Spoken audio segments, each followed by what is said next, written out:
Welcome to the Art of Living Free series with Anthony Silard. We would love your support to keep these valuable videos and podcasts free for everyone. To make a donation, please visit theartoflivingfree.org. 100% of all proceeds go to nonprofit education programs. Today, Dr. Silard explores, does not getting what we want in life lead to loneliness? Hello, I'm Anthony Silard, and welcome to the Art of Living Free. When our life is not what we want it to be, we feel lonely. So let's take a look and see, is that true or not true, and why? There are 5 primary emotions.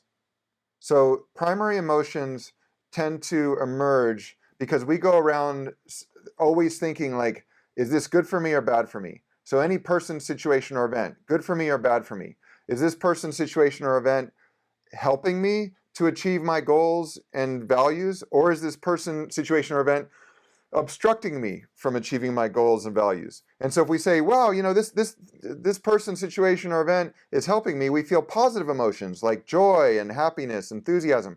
If we feel like this person, situation, or event is obstructing my goals or values, they're hurting me, we feel negative emotions like anger, anxiety, stress, sadness, and so forth. So there are 5 primary emotions, as I just mentioned. 4 of them were featured in the film Inside Out. So it's joy, anger, sadness, and fear. The 5th primary emotion is love, which was left out of that film, curiously.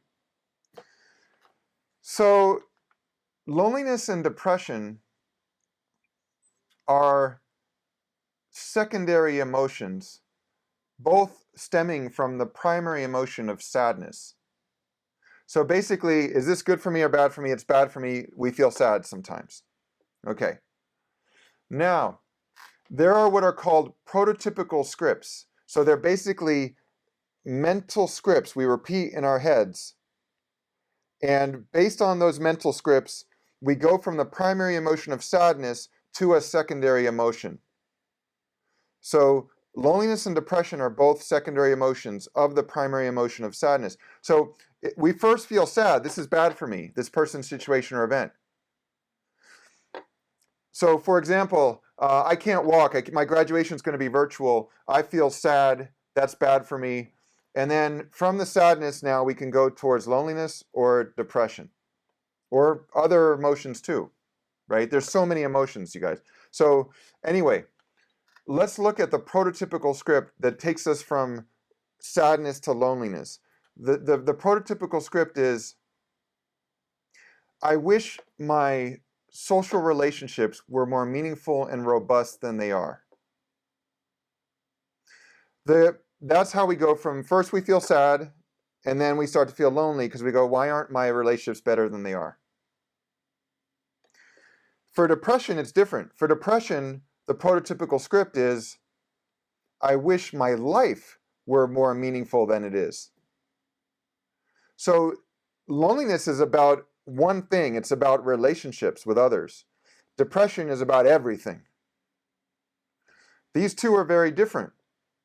So what happens after we experience a negative emotion, like loneliness or depression or sadness, any of these, what happens is we then, so the first thing is like, is this person, situation, or event good for me or bad for me? Okay, so I'm not going to be able to walk at graduation. I feel sad. Bad for me.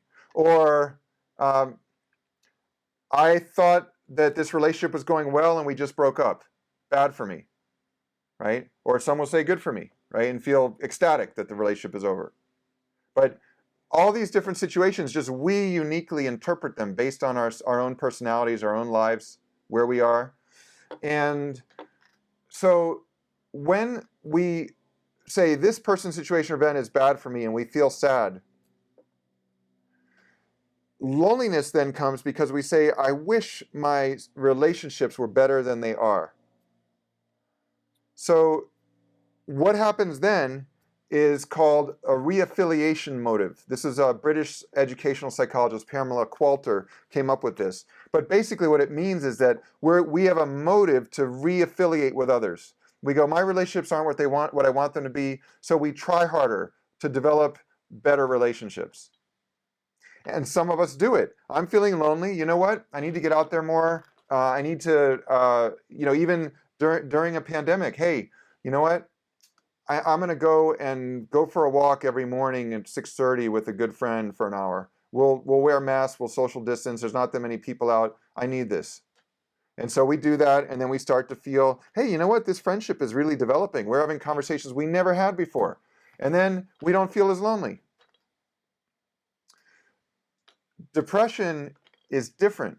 With depression, there's no motive to become undepressed, like that makes us less depressed. We have to work through it. But where many people, when they become depressed, instead of saying, hey, I've got this motive to like fix this, it's like we basically feel the emotion of depression and we say, can I cope with this? And some of us say no.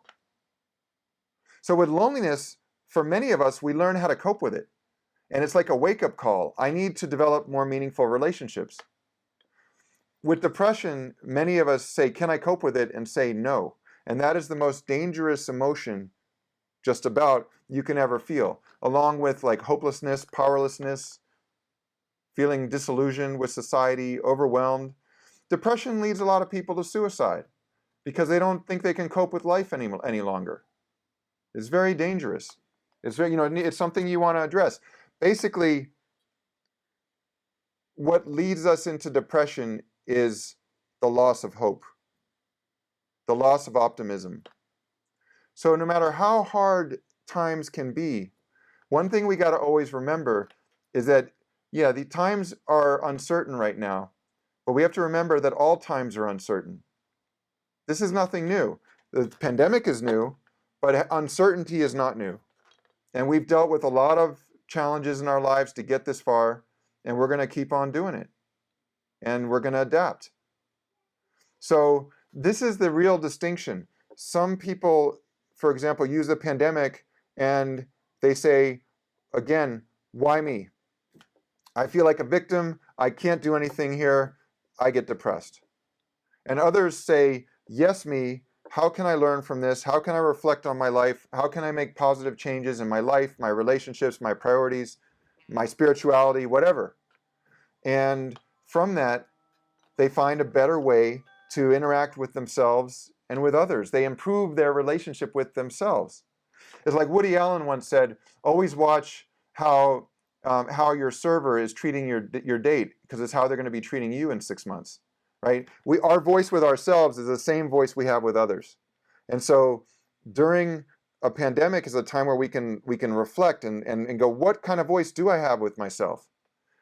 Do I have a pessimistic voice? It'll never work. Life is horrible. I'm a victim. I lose hope. Or do we have a voice which says, I'm going to own this. This is challenging. And I'm going to find ways to deal with it. I'm going to find ways to learn from this. Because you know what? My life wasn't perfect before this. In fact, I have the time now to look back on my life and realize how imperfect it was and what I want to improve. So sadness is different from depression. Sadness is the yes, me, owning it. I feel sad. And I'm going to do something about it to reduce the sadness. Depression is why me? And I don't know how to handle this and I'm giving up. Viktor Frankl, an Austrian psychiatrist, was a prisoner at Auschwitz and Dachau in Nazi Germany. And he studied other prisoners, like informally.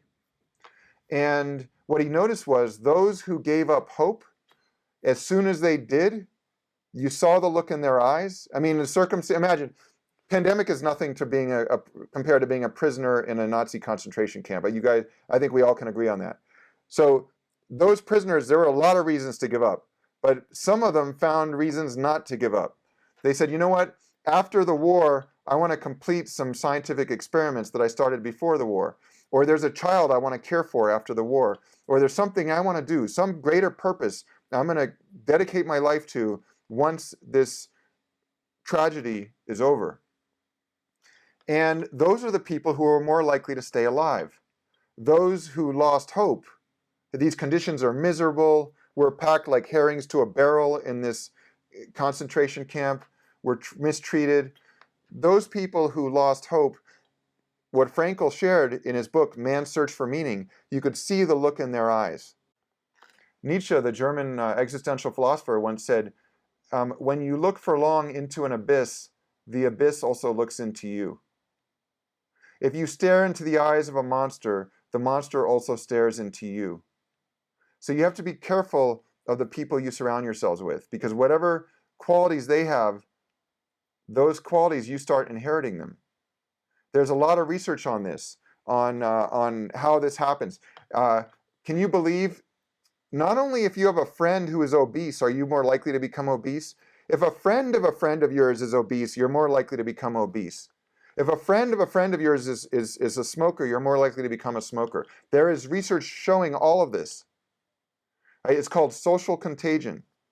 So we are contaged by the social qualities and the personalities of the people we're around. So you got to be careful about that. So is it true that when our life is not what we want it to be, we feel lonely? No, it's not. What's true is when our life is not what we want it to be, we feel depressed. Or actually, I'd even change that. When our life is not what we want it to be, we feel sad. And then the question is, do we transform that sadness into change so we can become less sad? Or do we let that sadness naturally go downhill into depression because we lose hope? That's the choice we make. So while the statement is not true, the true statement would be, when our social relationships are not what we want them to be, we feel lonely. Life offers us many challenges, and the artoflivingfree.org offers new ways of thinking so we can see these challenges from a new angle and overcome them. Whether it's Anthony Silard's free blog, video or podcast series, his book, Screened in: The Art of Living Free in the Digital Age, or personalized courses, the artoflivingfree.org will help you refine your life vision and then transform it into action. Find out more at theartoflivingfree.org.